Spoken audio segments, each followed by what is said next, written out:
Reader response criticism. அதாவது இப்போ ஒருத்தர் ரீட் பண்ணுறாரு அப்படின்னா அவங்களோட ரெஸ்பான்ஸ் எப்படி இருக்கணும், எப்படி இருக்கக்கூடாது அப்படிங்கிறதையெல்லாம் ஒரு கிரிட்டிசைஸ் பண்ணுறது தான் இது. Readers response criticism does not designate any one critical theory. இது ஒரு கிரிட்டிக்கல் தியரியாக அவங்க நியமிக்கலை. இது வந்து நார்மலாக அவங்க சும்மா சொல்கிறாங்க. இது எந்த ஒரு தியரியை உருவாக்கப்படலை. இவங்க இதுக்காகவே ஒரு இவங்க கிரிட்டிக்ஸ் எல்லாம் வந்து உருவாகலை. பட் ஆனால் சும்மா சொல்கிறாங்க எப்படி ரீடர் வந்து எந்த மாதிரி படிக்கணும், எப்படிலாம் படிக்கக்கூடாது, இவங்க அதை படிச்சுட்டு எப்படி ரெஸ்பான்ஸ் பண்ணுவாங்க, யார் வந்து வேற எந்த மாதிரி ரெஸ்பான்ஸ் பண்ணுவாங்க அப்படிங்கிறத அதெல்லாம் சொல்கிறாங்க. ஃபர்ஸ்ட் ஆஃப் ஆல் இது அதான் சொன்ன மாதிரி இந்த ரீடர்ஸ் ரெஸ்பான்ஸ் கிரிட்டிசிசம் அப்படிங்கிறது ஒரு கிரிட்டிக்கல் தியரியாக சொல்லப்படலை. இது என்ன சொல்லுதுன்னா, ஒருத்தர் ரீட் பண்ணுறாரு அப்படின்னா அவங்க எந்த மோட், இப்போ ரீட் பண்ணிவிட்டு ஒரு டெக்ஸ்ட்டை ரீட் பண்ணிவிட்டு அவங்க எந்த மாதிரியான மோடு, எந்த மாதிரி கிரிட்டிக்கல் மோடு வந்து அவங்க ஷேர் பண்ணுறாங்க. ஒரு புக்கை படிக்கிறாங்க, அந்த புக்கை படிச்சுட்டு அவங்களுடைய ஃபோக்கஸ் அதை பொறுத்தான் இருக்குது. நல்லபடியாக படிக்கிறாங்க இல்லை வேற ஒரு கண்ணோட்டத்தில் படிக்கிறாங்கன்னா அவங்களுடைய அதோடைய ரிசல்ட் எப்படி இருக்கும், அவங்களுடைய ரிசல்ட் எப்படி சொல்லுவாங்க, இது நல்லாவே இல்லைப்பான்னு படிப்பு சொல்லுவாங்க. அவங்க ஒரு ஆர்வத்தோட அவங்க வேற ஒரு எந்த கண்ணோட்டத்தில் எழுதியிருக்காரோ அதே கண்ணோட்டத்தில் படித்தாங்க அப்படின்னா அதே போல் நல்லபடியாக ஷேர் பண்ணுவாங்க இல்லையா. ஸோ அதை பொறுத்து தான் இருக்குது அப்படிங்கிறாங்க. American European which have come to prominence 1960s. இதை வந்து அமெரிக்கன் அண்ட் யூரோப்பியன் வந்து ரீடர்ஸுக்கு 1960s ரீடருடைய ரெஸ்பான்ஸுக்கு முக்கியத்துவம் கொடுக்குறாங்க. அப்புறம் என்ன பண்ணுறாங்கன்னா, reader response critics turn from the traditional conception that text emanates meaning focus. இப்போ அவங்க இப்போ டெக்ஸ்ட்டை ரீட் பண்ணுறாங்க இல்லையா, அவங்களுடைய ஆக்சுவலான ஃபோக்கஸ் வந்து எப்படி இருக்கும் அப்படின்னா ஒரு மென்டல் ஆப்ரேஷனில் தான் போயிட்டுருக்கும். அதாவது response of readers as their eye flow, அவங்களோட ஐ ஃப்ளோ எப்படி போகும்னா page text on the page before them, அவங்களுக்கு முன்னாடியே அந்த ஐ வந்து அங்கே போயிட்டுருக்கும். அவங்களுடைய கவனம் இப்போ இங்கே படிச்சுட்டு இருப்போம் ஒன் கிரிட்டிக் தியரி அப்படின்ட்டு அந்த கண்ணு அதுக்கு முன்னாடியே போயிடும். பட் ஆனால் மனசு மெதுவாக தான் அது புரிஞ்சுக்கும், அது மாதிரி போகும் அப்படிங்கிறாங்க. அப்புறம் வந்து more such critics form such critics in the more drastic forms of such critics. சில கிரிட்டிக்ஸ் எல்லாம் எந்த மோடில் சொல்லுவாங்க அப்படின்னா ஆப்ஜெக்டிவ் ஃபீச்சர்ஸை மட்டும், அந்த லிட்ரரி ஒர்க்கில் இருக்கிற ஆப்ஜெக்டிவ் ஃபீச்சர்ஸை மட்டும் பார்த்து சொல்லுவாங்க. லைக் அவங்களோட நரேட்டரை வச்சு, பிளாட்டை வச்சு, கேரக்டரை வச்சு, ஸ்டைலை வச்சு, ஸ்ட்ரக்சரை வச்சு, இல்லை வேறு ஏதாவது மீனிங்ஸை வச்சு அவங்க சொல்லுவாங்க அப்படிங்கிறாங்க. Consisting family of diverse expectation and violations satisfaction.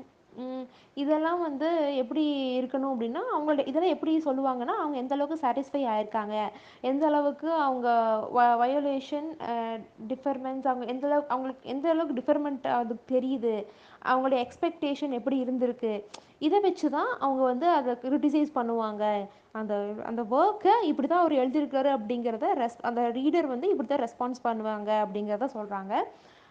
அப்புறம் என்ன சொல்கிறாங்கன்னா, கிரிட்டிக் பண்ணுறவங்க சும்மா அந்த ரீடர் இருக்கிறாங்களே, அந்த ரீடர் வந்து கிரிட்டிக் பண்ணுறவங்கள 3 டைப்பாக இருக்காங்க. ஒன்று வந்து in their view of the primary facts, அந்த ப்ரைமரி ஃபேக்டை மட்டும் வச்சு அவங்க வந்து வியூ கொடுப்பாங்க.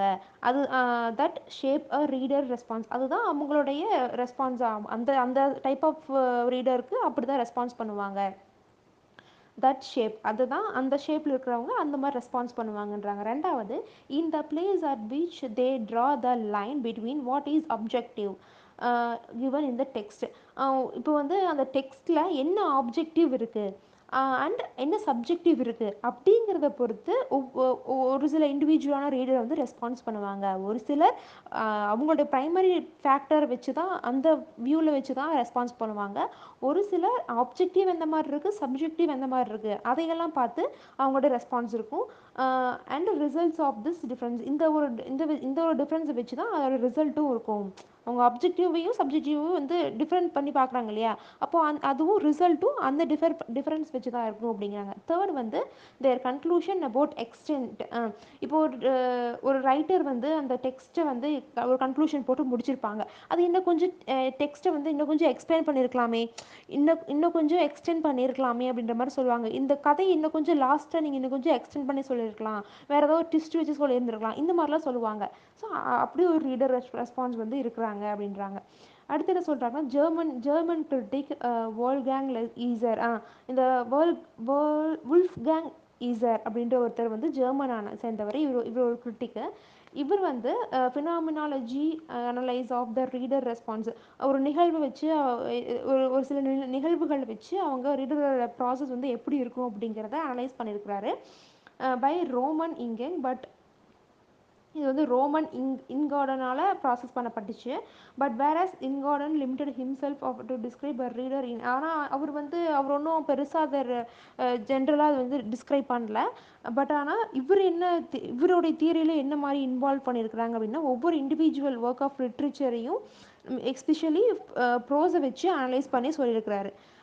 அந்த ப்ரோஸை வச்சு அனலைஸ் பண்ணியிருக்காரு. அதாவது அந்த ரீடர் ஒரு ப்ரோஸ் ரீட் பண்ணுவார் இல்லையா, அதை வச்சு அனலைஸ் பண்ணியிருக்காரு. ஃபர்ஸ்ட் வந்து இவருடைய பாயிண்ட் ஆஃப் வியூ என்ன அப்படின்னா, the literary text as a product of the writer's intention act in part controls the reader's response, but always contains a number of gaps or intermediate elements. என்னது இவருடைய வியூவை பொறுத்த வரைக்கும் literary text அப்படிங்கிறது இது ஒரு ப்ராடக்ட் ஆஃப் ரைட்டருடைய இன்டென்ஷன் ஆக்ட். இதுதான் அந்த லிட்ரரி டெக்ஸ்ட் அப்படிங்கிறது ரைட்டரோட இன்டென்ஷன் என்ன அப்படிங்கிறதான இந்த லிட்ரரி டெக்ஸ்ட்டு. பட் ஆனால் ஆல்வேஸ் கண்டெய்ன்ஸ் வேணால் ரீடரோட ரெஸ்பான்ஸ் வந்து எப்பவுமே எப்படி கண்டெயின் ஆகிருக்கும் அப்படின்னா, அது இருக்கிற கேப்பை வச்சு ஒரு உறுதி இல்லாத எலமெண்ட்டோட தான் இருக்கும் அப்படிங்கிறாங்க.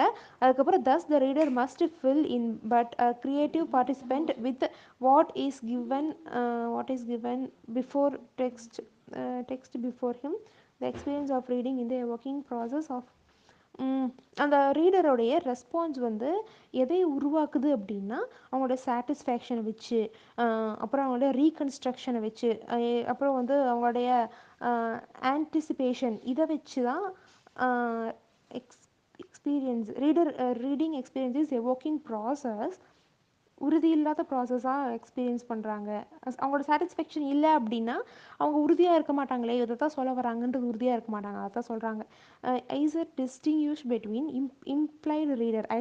ஐசங் வந்து ரெண்டு விதமான ரீடரை வந்து இங்கே டிஸ்டிங்யூஸ் பண்ணுறாரு. ஒன்று இம்பீல் ரீடர், அதாவது மறைமுகமாக ரீடர் இருக்கிறாங்களே, மறைமுகமாக படிக்கக்கூடிய ரீடர், அதை படிச்சுட்டு சொல்லக்கூடிய ரீடர். ஸோ மறைமுகமாக படிக்கக்கூடிய ரீடர் வந்து எப்படி அவங்களோட பர்டிகுலர் டெக்ஸ்ட்டை எஸ்டாப்ளிஷ் பண்ணுவாங்க அப்படின்னா, itself as someone who is expected to respond as specific ways to response inviting structure.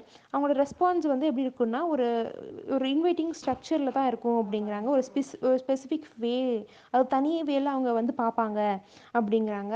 ஏன்னா அது மறைமுகமாக பார்க்குறாங்க இல்லையா ரீடர், அந்த மாதிரியான ரீடர். ஸோ அவங்க தனி வேல தான் பார்ப்பாங்க அப்படின்றாங்க. அதே ஆக்சுவல் ரீடராக இருந்தாங்க அப்படின்னா அவங்களுடைய அவங்க வந்து தவிர்க்க முடியாத ஒரு சில விஷயத்தை பற்றி சொல்லுவாங்க, ப்ரைவேட்டான எக்ஸ்பீரியன்ஸை வந்து அங்கே சொல்லுவாங்க அப்படிங்கிறாங்க.